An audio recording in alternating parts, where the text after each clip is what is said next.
Dans le Chok l'Israël, le Zohar de ce matin, il dit qu'il y avait les élèves de Rabbi Shimon Bar Yochai qui marchaient en route.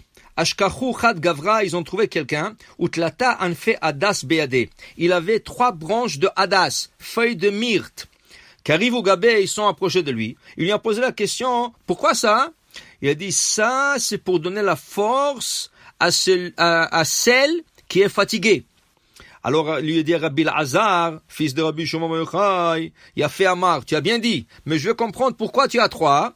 Il dit, pourquoi 3? Un pour Abraham, un pour Yitzhak, un pour Yaakov. Les 3 branches, c'est pour les 3 patriarches. Et il leur dit, je les ai attachés ensemble et je les ai sentis, parce que c'est écrit, le reach shemanecha tovim, ki bareach hazeh mitkayem et chulshat hanefesh. Sache une chose, quand ton âme, pas ton corps, ton âme est fatiguée, tu dois prendre un parfum, tu dois prendre quelque chose qui sent bon, un encens qui sent bon, et tu fais remonter ton âme.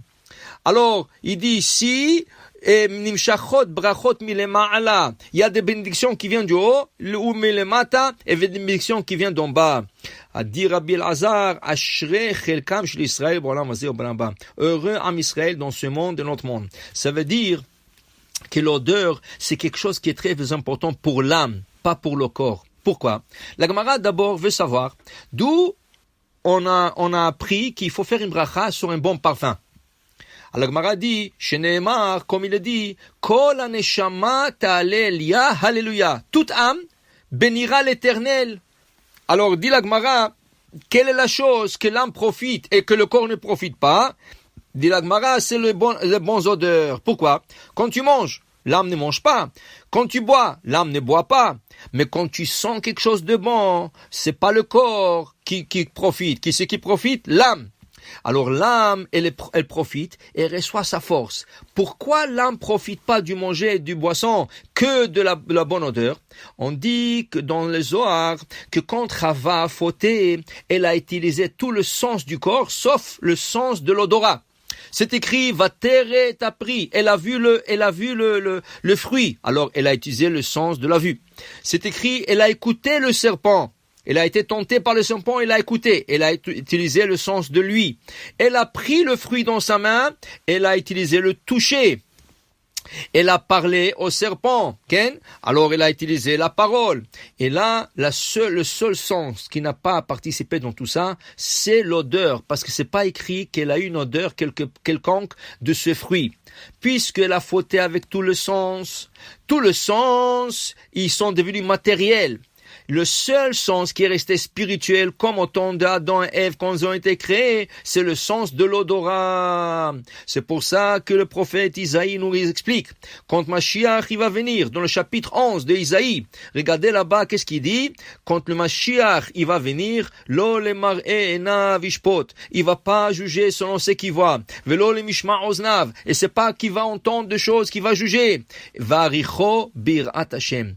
Les gens vont passer un par un devant le Mashiach, il va sentir la personne, il va lui dire exactement quel mitzvot ou quel averot il a fait, rien que par le sens de l'odorat. Vous comprenez l'importance de le sens de l'odorat. Continue le Zohar. Alors il dit ici, maintenant tu vas comprendre que le Shabbat, quand nous avons une Neshama Etera, une âme supplémentaire, et Shabbat fini, et l'âme supplémentaire veut quitter le corps, l'âme qui reste, elle est un peu triste, parce que il y a son âme sœur, la Neshama Etera, qui lui quitte.